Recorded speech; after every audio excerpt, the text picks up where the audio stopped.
ನೋಡಿ, ಸಿರಿತನ ಬಡತನ ಶಾಶ್ವತ ಅಲ್ಲ, ಕಲಿತಾ ವಿದ್ಯೆ ಶಾಶ್ವತ. ಜೀವಿಕಾ ಸಂಸ್ಥಾಪಕ ಹಾಗೂ ರಾಜ್ಯ ಸಂಚಾಲಕರಾದ ಡಾಕ್ಟರ್ ಕಿರಣ್ ಕುಮಾರ್ ಪ್ರಸಾದ್ ಮಾತನಾಡಿದ್ದಾರೆ.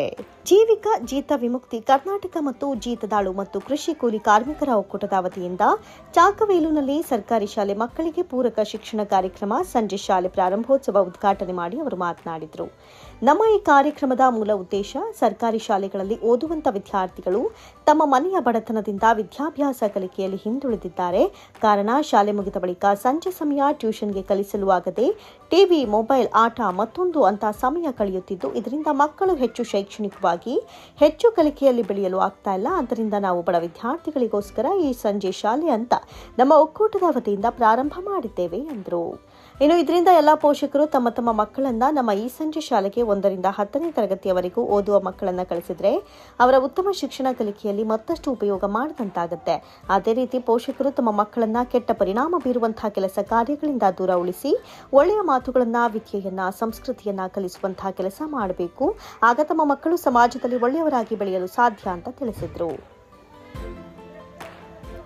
ಈ ಸಂದರ್ಭದಲ್ಲಿ ಜೀವಿಕಾ ಶಿಡ್ಲಘಟ್ಟ ತಾಲೂಕು ಸಂಚಾಲಕರು ಮತ್ತು ಸಂಜಯ್ ಶಾಲೆ ಸಂಯೋಜಕರಾದ ಶ್ರೀನಿವಾಸ್, ಚಿಕ್ಕಬಳ್ಳಾಪುರ ಜಿಲ್ಲೆ ಮಹಿಳಾ ಜಿಲ್ಲಾ ಸಂಚಾಲಕಿಯಾದಂತಹ ನಾರಾಯಣಮ್ಮ ಮೂರ್ತಿ, ಬಾಗೇಪಲ್ಲಿ ತಾಲೂಕು ಸಂಚಾಲಕರು ಆಂಜಿನಪ್ಪ, ಕಸಬಾ ಹೋಬಳಿ ಕಾರ್ಯಕರ್ತರು ಎಚ್ಸಿ ಚೌಡಯ್ಯ, ಚೇಳೂರು ಹೋಬಳಿ ಕಾರ್ಯಕರ್ತರಾದ ಆದಿನಾರಾಯಣಪ್ಪ, ಸಂಜೆ ಶಾಲೆ ಪ್ರೇರಕರಾದ ಮುನಿರತ್ನಮ್ಮ, ಸುಕನ್ಯಾ, ಅನಿತಾ, ಸಂಜನಾ, ಜೀವಿಕಾ, ಮುಖಂಡರಾದ ಬಾಗೇಪಲ್ಲಿ ನಾರಾಯಣಪ್ಪ, ಕಸಬಾ ಹೋಬಳಿ ನಾರಾಯಣಸ್ವಾಮಿ, ಹರೀಶ ಬಿಆರ್ ರಾಮಚಂದ್ರಪ್ಪ, ಗ್ರಾಮ ಪಂಚಾಯಿತಿ ಸದಸ್ಯರಾದ ವೆಂಕಟರೆಡ್ಡಿ, ಉಪಾಧ್ಯಕ್ಷರಾದ ಪ್ರಭಾವತಮ್ಮ, ತಾಲೂಕು ಪಂಚಾಯಿತಿ ಮಾಜಿ ಸದಸ್ಯರು ಸುಧಾಕರ್ ರೆಡ್ಡಿ, ಮುಖ್ಯ ಉಪಾಧ್ಯಾಯರಾದ ರಫೀಕ್ ಅಹಮದ್, ಶಿಕ್ಷಕರಾದ ನಾಗರಾಜ್, ವೆಂಕಟೇಶ್ ಮೇಕಲಪಲ್ಲಿ, ಆದಿಬಯಪ್ಪ, ಡಿಎಸ್ಎಸ್ ಅಂಜನಪ್ಪ, ಜೀವಿಕಾ ಒಕ್ಕೂಟದ ಮುಖಂಡರು ಎನ್ ವೆಂಕಟರಮಣ, ರಘುನಾಥ, ನಾಗಪ್ಪ, ನಾರಾಯಣಪ್ಪ, ಅಂಜನಪ್ಪ, ಕಲಾವಿದರಾದ ಗೋಪಿನಾಯಕ್ ಸೇರಿದಂತೆ ಸಂಜೆ ಶಾಲೆ ಮಕ್ಕಳ ತಂದೆ ತಾಯಂದಿರು ಭಾಗಿಯಾಗಿದ್ದರು.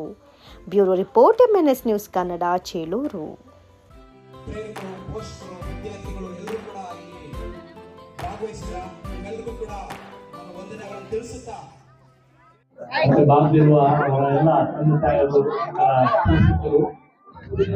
ಊರಿನ ಹಿರಿಯರು, ಮುಖಂಡರು, ಹಾಗೆಯೇ ಗೊತ್ತಿರುವ ನಾವೇನೋ ವಿಶಿಷ್ಟ ಪ್ರಯತ್ನ ಮಾಡ್ತಾ ಇದ್ದೀವಿ, ಮತ್ತೆ ಕೆಲಸ ಮಾಡ್ತಾ ಇದ್ದೀವಿ ಅಂತ ಹೇಳ್ತಾ ಇದ್ದಾರೆ.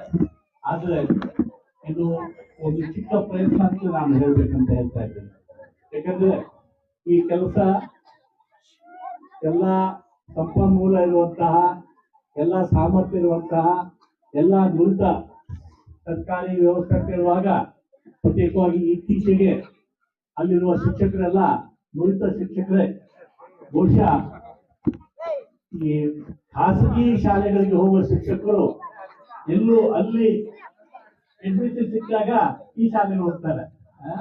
ಆದ್ರಿಂದ ಸರ್ಕಾರಿ ಶಾಲೆಗಳಿರುವ ಶಿಕ್ಷಕರು ಅಂತ ಹೇಳಿದ್ರೆ ಬಹಳ ಪ್ರತಿಭಾವಂತ, ಈಗಿನ ವ್ಯವಸ್ಥೆಯಲ್ಲಿ ನಮ್ಮ ಶಿಕ್ಷಣ ವ್ಯವಸ್ಥೆಯಿಂದ ಬಂದಿರುವ ಪ್ರತಿಭಾ ವ್ಯಕ್ತಿಗಳೇ ಶಿಕ್ಷಕರಾಗಿರ್ತಾರೆ. ದೊಡ್ಡ ಪ್ರತಿಭಾವಂತರು ಹೋಗ್ತಾರೆ, IPS ಆಗ್ತಾರೆ. ಹೀಗೆ ಶಿಕ್ಷಣ ವ್ಯವಸ್ಥೆ ಕೂಡ ನಂತರ PDOಗಳಾಗ್ತಾರೆ. ಕೊನೆಗೆ ಅಲ್ಲೂ ಸಿಕ್ಕಿದ್ದವರು ಖಾಸಗಿ ಶಾಲೆಯಲ್ಲೂ ಶಿಕ್ಷಕರಾಗ್ತಾರೆ. ಅಂತ ಕಳಪೆ ಅಥವಾ ಮಾಧ್ಯಮ ಅಥವಾ ಕಡಿಮೆ ಸಾಮರ್ಥ್ಯದ ವ್ಯಕ್ತಿಗಳಿಂದ ಖಾಸಗಿ ಶಾಲೆಗಳಲ್ಲಿ ದೊಡ್ಡ ಮಟ್ಟದ ಸಾಧನೆ ಆಗ್ತಾ ಇದೆ. ಕಾರಣ ಏನು? ಸರ್ಕಾರಿ ಶಾಲೆಯ ಇಷ್ಟೆಲ್ಲ ಸಂಪನ್ಮೂಲ ಇದ್ರು ಇದು ಸರ್ಕಾರನೇ ಮಾಡಬೇಕು. ಅಲ್ಲಿ ಏನೋ ವ್ಯವಸ್ಥೆಯ ಕುಂದುಕೊರತೆ ಇದೆ. ವ್ಯವಸ್ಥೆಯ ಅಲ್ಲಿ ಒಂದು ಅದೆಲ್ಲ ನಾನೀಗ ಮಾತಾಡಲಿಕ್ಕೆ ಹೋಗಲ್ಲ. ಇಷ್ಟೇ ನಮ್ಮ ಪ್ರಯತ್ನ. ನಾನು ಕೂಡ ಒಂದು ಸಾರ್ವಜನಿಕ ಅದು ನಾನು ಬಂದಿರೋದು ಉಡುಪಿ ಜಿಲ್ಲೆಯಲ್ಲಿ.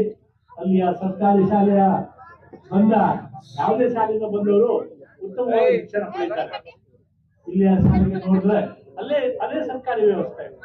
ಅಲ್ಲಿ ಏಕಂತಂದ್ರೆ ಅಲ್ಲಿ ಹಿರಿಯರು, ಪೋಷಕರು, ಸಾರ್ವಜನಿಕರು, ಅಲ್ಲಿ ಇಡೀ ಬಹುಶಃ ವಾತಾವರಣ ಶಿಕ್ಷಣಕ್ಕೆ ಪ್ರೋತ್ಸಾಹ ಕೊಡುವ ಒಂದು ವಾತಾವರಣ ಇದೆ. ಈಗ ನಾವು ದೊಡ್ಡ ಸಾಧ್ಯ ಮಾಡಲಿಕ್ಕೆ, ಏಕೆಂದ್ರೆ ನಮ್ಮಲ್ಲಿ ಸಂಪನ್ಮೂಲ ಜಾಸ್ತಿ ಇಲ್ಲ. ಏನಿದ್ರು ದಾನಿಗಳಿಂದ, ನಿಮ್ಮಂತ ಜನಪ್ರತಿನಿಧಿಗಳಿಂದ, ಪೋಷಕರಿಂದ ನಿಮ್ಮ ಸಹಾಯ ಪಡೆದು ನಡೆಸುವಂತದ್ದು. ಈ ಕಾರ್ಯಕ್ರಮದ ಉದ್ದೇಶ ಒಂದು ನಿಮ್ಮೆಲ್ಲ ಸಹಕಾರ ಬಹಳ ಮುಖ್ಯ. ಆದ್ರಿಂದಲೇ ಇದೊಂದು ಸಂವಾದ, ಇದು ಯಾವಾಗಲೂ ನಡೆಸಿದ್ದಾರೆ. ಇದನ್ನ ಟ್ಯಾಕ್ಟರು ಜೂನ್ ತಿಂಗಳಲ್ಲೇ ನಡೆಸ್ತಾ ಇದ್ದಾರೆ, ಅಲ್ವಮ್ಮ? ಆಗಸ್ಟ್ ತಿಂಗಳಲ್ಲೇ ನಡೆಸ್ತಾ ಇದ್ದಾರೆ.